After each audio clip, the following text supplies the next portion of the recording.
Previously, we learned about Pythagorean theorem. The Pythagorean theorem says if the triangle is a right triangle, then a squared plus b squared is equal to c squared. But today what we're going to do is talk about the converse of it and why it's useful. So the Pythagorean theorem is only useful when the triangle is a right triangle. So the way that we use the converse of the Pythagorean theorem is to test to see if a triangle where we already have the sides of the triangle, we want to know, is it a right triangle? So the way that that works is if a squared plus b squared equals c squared. Notice I wrote it backwards, and there's a reason for that, but it doesn't matter. Either c squared equals a squared plus b squared, or a squared plus b squared equals c squared, then the triangle is a right triangle. So that is the converse. Remember, you just flipped the order. Here I said if it's right, I can use Pythagorean theorem. But if I have three sides, I can use Pythagorean theorem to determine if it's a right triangle. In a minute, we'll talk about what happens if it's not a right triangle. What is it? Because it has to be some kind of triangle if it's a triangle. So the first thing, the way that this looks, is to tell whether a triangle with the given sides is a right triangle. This is one of the things like I talked about yesterday where I wanted to know if it was a right triangle. If I measure my measurements, if you want to know if a room is square, then you can take that room, you can measure the wall, measure the diagonal, and you can see if your Pythagorean theorem sticks.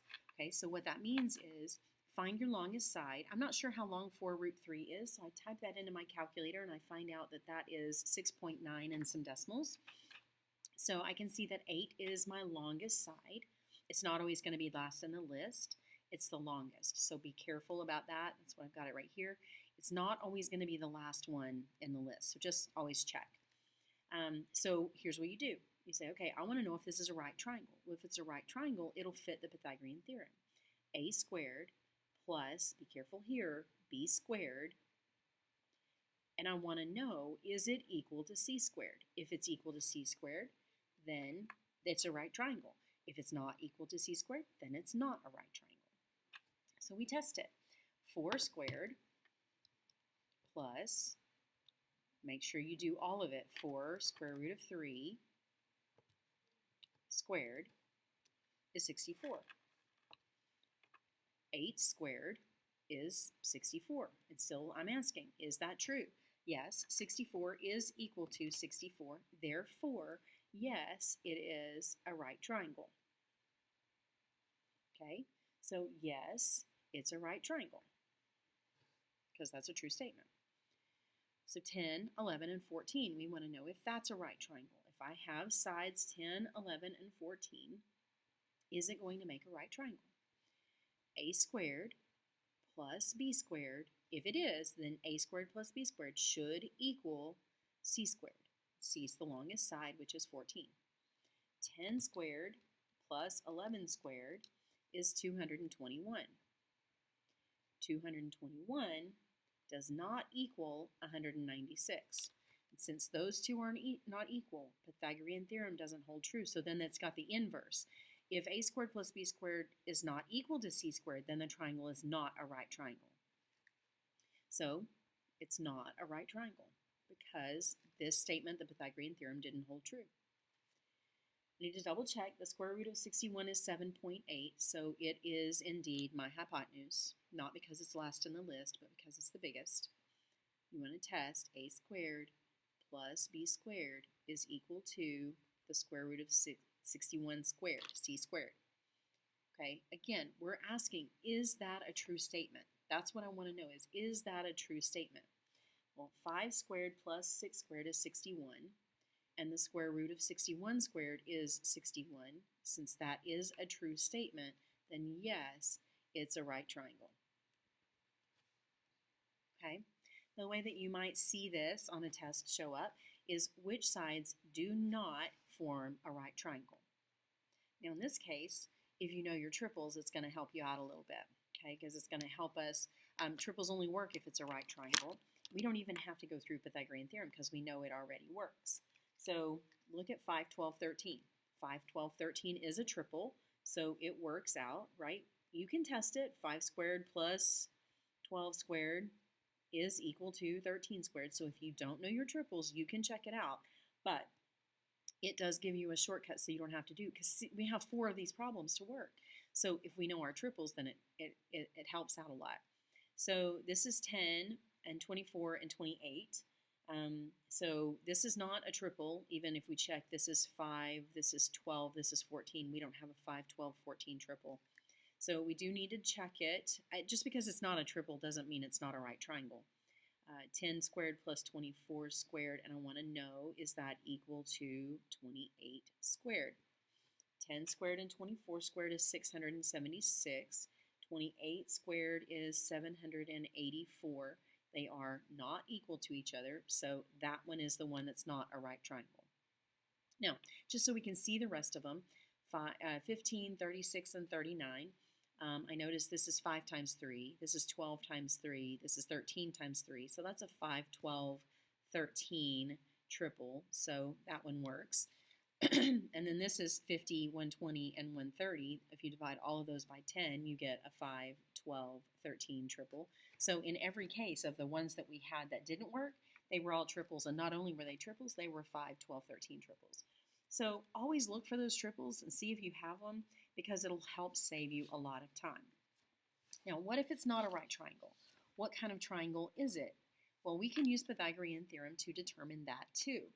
If it's not right, okay, it has to be something. So if it's not right, it is either acute or obtuse. Now, you notice earlier I wrote c squared is equal to a squared plus b squared. If that's true, it's right. Well, the reason I wrote it that way is because of this right here, because I think this makes more sense. If c squared is greater, then the triangle is obtuse. If c squared is less, then the triangle is acute. I just think that that makes sense, like less than goes with acute and greater than goes with obtuse, but it's whether c squared is greater. If we flip this around, it would be a squared plus b squared is less than c squared. But c squared is still greater, right? Because it's still opened up to, if you read it backwards, c squared is greater than a squared plus b squared. And the same thing here, a squared plus b squared is greater than c squared. What I care about is c squared, okay? That's the part I care about. And so that's why I wrote it in this order. If c squared is greater, then it's obtuse. If c squared is less, then it's acute. And I just think that's easier to memorize than the normal way that we use Pythagorean theorem. So it says, decide if the given lengths form a triangle. So that's way back to the first day, right? The sum of the two short has to be greater than the longest. So first we're going to check if it's a triangle. So just because it's drawn, these are not drawn to scale. So just because it's drawn doesn't mean it's a triangle. The sum of the two short has to be greater than the long for it to be a triangle. Okay, so that's the first thing that we're going to do. And then the second thing is, if it is a triangle, then we're going to classify it as a right, acute, or obtuse triangle. If it's not a triangle, it can't be right, acute, or obtuse. Okay, so first thing, let's check to see if it's a triangle. So is it a triangle?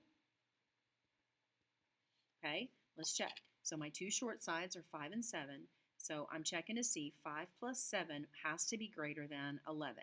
Is that true? Yes, it's a triangle. Now, if it's a triangle, I want to know what kind. Notice I do not square it to check to see if it's a triangle. Okay, that's different. You aren't using Pythagorean theorem to see if it's a triangle. You're only using Pythagorean theorem to see what kind of triangle. So what kind? So I do my c squared first in this case. So 11 squared, 11 would be my c because it's always my longest, my hypotenuse.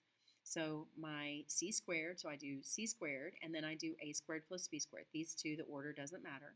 5 squared plus 7 squared. And I want to know, what's the relationship? Are they equal? Are they greater? Is it less? Which one is it?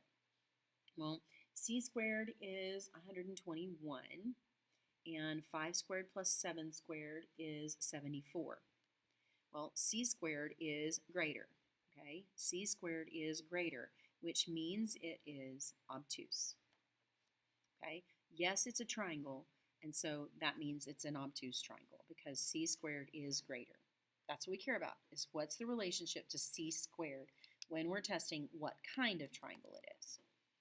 again, we've got this 4 root 3, right? This was 6.9, so I know that 8 has to be my longest side. I want to know, is it a triangle? Let's test it first, right? The sum of the two shorts. So 4 plus 4 root 3 has to be greater than 8. That's my first question. 4 plus 6.9 is 10.9. So that is greater than 8. So yes, it's a triangle. Now the question is, what kind? To do that, we do Pythagorean theorem. I'm going to do c squared first, and I'm going to compare that to a squared plus b squared. That's a 3. Okay, be careful with that on your calculator. This is 64. This is 64. It is equal. Since c squared is equal, that means it is a right triangle. It's equal, it's right. If it's greater, it's obtuse. If it's less, it's acute. Check to see it's a triangle first. That's the first instructions. Decide if it's a triangle first. This is just like reading. You know, like when you write, you have to go make sure you answer all the questions. You got to do the same thing in math. So 2 short sides have to be greater than the third side. 8 is smaller, or 12 is greater than 8, right? So yes, it's a triangle. And now I want to know what kind. To determine what kind, we use Pythagorean theorem. That's my C. So I check 8 squared, c squared, always do that first. You don't have to, but that's the easiest way to remember it. And then compare that to 5 squared plus 7 squared. 64 and 74. So in this case, c squared is less. C squared is less. When c squared is less, it is an acute triangle.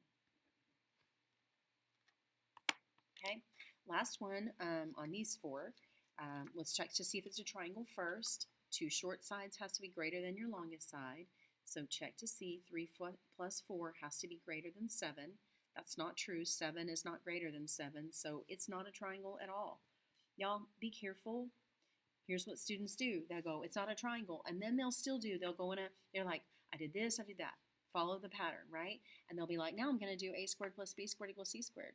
Well, you know what? You can do that, but it wasn't a triangle in the first place. So why go through the mess of determining what kind of triangle it is if it isn't a triangle anyway? Okay, so you just stop. You don't have to do anything else. It's not a triangle. And like I said earlier, this is how we can test something. So we're making a canvas frame for a painting using stretcher bars, those wooden frame around the wooden bars around the frame. The rectangular painting will be 10 inches long, or I should have put it here, 10 inches long and 8 inches wide. Using a ruler, only a ruler, not a compass, or a protractor, we don't have a way to measure the angle. How can you be certain that the corners of the frame are 90 degrees? So the question is that 90 degrees? Or is that 90 degrees, right? If it's a rectangular, this is 10, this is 8. So the question then, what you would do is, if I want to make sure that that is a right triangle, what I need to do is check to make sure it's a rectangle. I need to make sure that there's a right triangle. So if I tested it, if I did a squared plus b squared is equal to c squared, I get that c has to be 12.8. So what I would do is I would measure the diagonal.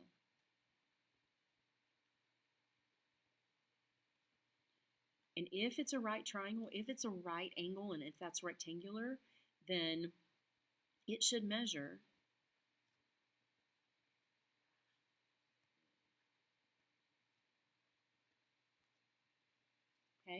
measure the diagonal, and it should be 12.8 and some change, right? 12.8, and to make it be a right angle, to have a right angle in the corner, because that right angle, right, that rectangle has 2 right triangles in it. So if that diagonal is 12.8, then that angle is a right angle. If it's not, then you need to do some adjusting with your frame so that it can be at a right angle. So we can use the Pythagorean theorem to find out what the missing sides are, but we can also use the converse of the Pythagorean theorem to find out what kind of triangle it is. If it's a right triangle, and if not, what kind of triangle is it? If it's a right triangle, then c squared is equal to a squared plus b squared. If it's obtuse, c squared will be greater than a squared plus b squared, And if it's acute, c squared will be less than a squared plus b squared.